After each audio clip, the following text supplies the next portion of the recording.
जी, मेरी party Samajwadi party, मेरे नेता पीडीए के जननायक, दबे कुचले, शोषित पीड़ित बेबस लोगों की आवाज, समाजवादी पार्टी के राष्ट्रीय अध्यक्ष जी आदरणीय अखिलेश यादव जी की तरफ से इस विधेयक के विरोध में अपनी बात रखने के लिए खड़ा हुआ हूं।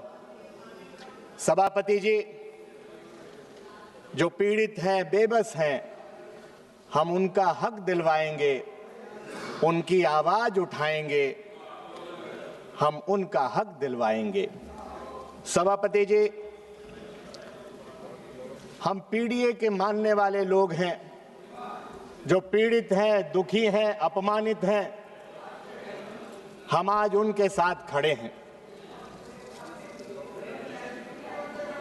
रामचरितमानस के अगर चौपाइयां आपने पढ़ी होती, मर्यादा पुरुषोत्तम प्रभु श्री राम का आदर्श अगर देखा होता, सभापति जी, जब प्रभु श्री राम वनवास जा रहे थे तो अयोध्या के नर नारी और बहुत सारे लोग, किन्नर समाज के लोग उनको छोड़ने के लिए आए थे। मर्यादा पुरुषोत्तम प्रभु राम जब 14 वर्ष वनवास के बाद लौट करके आए तो तमसा नदी के तट पर उन्होंने कुछ लोगों को देखा और कहा, आप लोग कौन हैं? तो उन्होंने कहा कि साहब, आपने कहा था कि अब हमें छोड़ने के बाद नर नारी यहां से वापस चले जाएं, लेकिन हमारे लिए तो आपने कोई आदेश नहीं किया था, इसलिए हम 14 बरस तक आपका प्रभु यहीं इंतजार करते रहे। और मर्यादा पुरुषोत्तम प्रभु राम ने वही आशीर्वाद उनको दिया कि कलयुग में आप जिसको आशीर्वाद दोगे वही फलीभूत होगा, वही आगे बढ़ने का काम करेगा। लेकिन मर्यादा पुरुषोत्तम भगवान प्रभु श्री राम की मर्यादा का ध्यान आज भारतीय जनता पार्टी की हुकूमत ने नहीं रखा। आप कह रहे हो कि जो उभयलिंगी हैं उनके लिए ये बिल लेकर के आ रहे हो। अगर उनके लिए ये बिल लाया जा रहा है तो फिर सड़क पर उनका विरोध क्यों है? देश के अंदर विभिन्न स्थानों पर उनका विरोध क्यों है? और विपक्ष के जो हम दल हैं, आखिर क्यों उनका विरोध कर रहे हैं? आपके इस विधेयक का विरोध कर रहे हैं। इसलिए सभापति जी, हम आपसे कहना चाहते हैं, जो आपत्तियां हैं, और साथ ही साथ जब मैं पीडीए की बात कर रहा था तो सत्ता पक्ष की तरफ से कुछ आवाजें आ रही थी। मैं सत्ता ट्रेजरी बेंच को बताना चाहता हूं, समाजवादी पार्टी ही इकलौती ऐसी पार्टी है जिसने सबसे पहले अपने संगठन के अंदर समाजवादी किन्नर सभा का गठन किया और किन्नरों की हक और आवाज को, उनके अधिकारों को दिलाने के लिए हम लोगों ने एक कदम आगे बढ़ाने का काम किया। लेकिन भारतीय जनता पार्टी को तो शौक है सबको लाइन में लगाने के लिए। आपने नोटबंदी के नाम पर देश की जनता को लाइन में लगा दिया। आपने अब जिलाधिकारी के माध्यम से इन किन्नर समाज के लोगों को भी आप लाइन में लगाने के लिए, आप पता नहीं आपको लाइन में लगाने की इतनी क्यों जल्दी रहती है। सभापति जी, जो आपत्तियां हैं, ये बिल ट्रांसजेंडर व्यक्ति की एक बहुत ही संकीर्ण और लिमिटेड परिभाषा देता है। इनमें सिर्फ कुछ सोशियो कल्चरल ग्रुप्स और इंटरसेक्स लोगों को शामिल किया गया है, लेकिन इनमें मनमाने तरीके से ट्रांस मैस्कुलिन जो इन समूहों में नहीं है, trans women, gender queer, non binary लोगों को बाहर कर दिया गया है। ये साफ तौर पर अनफेयर एक्सक्लूजन है, इसका कोई संवैधानिक आधार नहीं है। असल में ट्रांसजेंडर एक अम्ब्रेला टर्म है और इसके अलग अलग तरह की आइडेंटिटीज हैं, एक्सपीरियंस आते हैं। इस डाइवर्सिटी को इग्नोर करना न सिर्फ संविधान के खिलाफ है, बल्कि इससे लोगों को और ज्यादा एक्सक्लूड और हाशिए पर किया जाएगा। प्रस्तावित संशोधन बिना किसी ठोस कारण के और असंवैधानिक तरीके से 2019 के एक्ट की धारा 4(2) को हटा देता है, जो सेल्फ आइडेंटिफाई, खुद की पहचान तय करने के अधिकार की गारंटी देता था।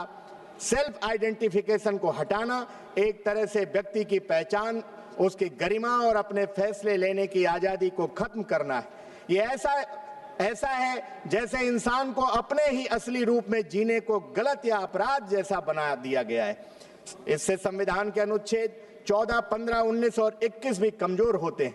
पिछले कुछ सालों में नेशनल पोर्टल 15 मार्च 2026 के अनुसार 37,000 एप्लीकेशन में से 32,000 सक्सेसफुली प्रोसेस हुए हैं। 2019 एक्ट के तहत इससे कई ट्रांसमैन, ट्रांस वुमेन और जेंडर क्वीर लोगों को लीगल पहचान और प्रोटेक्शन मिला था, लेकिन अब इस नए संशोधन के कारण उनकी ये लीगल पहचान, उससे जुड़े हुए अधिकार और सुविधाएं खतरे में पड़ सकती हैं। जिस देश में सांस्कृतिक और धार्मिक आत्मा के आधार पर महाभारत हो, गीता हो, उसमें भी कहीं न कहीं, अगर महाभारत में हम देखें तो उसमें भी शिखंडिष्ट महारथा कह करके संबोधित किया गया था। आज आप क्यों उभयलिंगी समुदाय के खिलाफ हो गए? सभापति जी, ट्रांसजेंडर समुदाय हमेशा से समाज की मुख्य धारा से शोषित, उत्पीड़ित, अपने समुदाय, अपने जैसे अन्य साथियों के बीच रह करके अपनी सुरक्षा, अपने तरह से जीने का हक हासिल करता आया है, लेकिन ये बिल उनसे उनका वो हक भी छीन रहा है। प्रस्तावित धारा 18G, जो किसी को ट्रांसजेंडर के रूप में दिखाने के लिए बहकाना या मजबूर करना को अपराध बनाती है, काफी चिंताजनक है। आप केवल अपराध की श्रेणी में ले आएंगे, पूरी की पूरी कम्युनिटी को आप कटघरे में खड़ा करना चाहते हैं। जो अपराधी हैं, अगर कोई गलत कर रहा है तो CRPC में भी तमाम धाराएं हैं, आप कार्रवाई कीजिए, लेकिन पूरी की पूरी कम्युनिटी को अपराध की श्रेणी में लाना कतई अनुचित है। इस तरीके से पनिशमेंट वाले प्रावधान एंटी डिस्क्रिमिनेशन और वेलफेयर कानून में जोड़ने से उल्टा ट्रांसजेंडर लोगों को और उनके सपोर्ट सिस्टम को ही क्रिमिनलाइज करने का खतरा है। ऐसे प्रावधान अस्पष्ट और मिसयूज के लिए खुले हुए हैं, जिससे ये अपने असली उद्देश्य यानी ट्रांसजेंडर लोगों के अधिकारों की रक्षा के खिलाफ चले जाते हैं।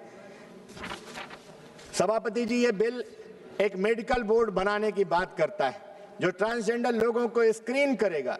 इस बोर्ड के रिकमेंडेशन के आधार पर डिस्ट्रिक्ट मजिस्ट्रेट डिसाइड करेगा कि आइडेंटिटी सर्टिफिकेट दिया जाए या नहीं, और जरूरत पड़ने पर एक्स्ट्रा मेडिकल ओपिनियन भी मांगा जा सकता है। इसके अलावा बिल ये भी कहता है कि मेडिकल इंस्टीट्यूशंस को उन लोगों की जानकारी देना जरूरी होगा जिन्होंने जेंडर अफर्मिंग केयर ली है। ये सभी प्रावधान काफी दखल देने वाले हैं। सवाल ये है, आप इतने अधिकार सिर्फ डिस्ट्रिक्ट मजिस्ट्रेट को क्यों लगातार देते जा रहे हो? आप कोई भी विधेयक लेकर के आते हो, लगातार अधिकारी को इतने अधिकार क्यों देते जा रहे हो? कहीं ना कहीं लोकतंत्र के लिए ये शुभ संकेत नहीं है। आप लगातार जिलाधिकारी के माध्यम से निरंकुश करते जा रहे हो। ये बिल बिना किसी मैग्नीफुल कंसल्टेशन के लाया गया है। इसमें ट्रांसजेंडर कम्युनिटी और दूसरे इंपॉर्टेंट स्टेक होल्डर से सही तरीके से बात नहीं की गई। इससे ट्रांसजेंडर लोगों के बड़े हिस्से को बाहर रखा गया है, जिससे उनका और ज्यादा हाशियाकरण, कलंकित होना बढ़ सकता है। प्रस्तावित संशोधन उन हजारों ट्रांसजेंडर लोगों के लिए खतरा पैदा करता है जिन्होंने 2019 एक्ट के तहत अपनी लीगल पहचान हासिल की थी। सभापति जी, उनका क्या होगा?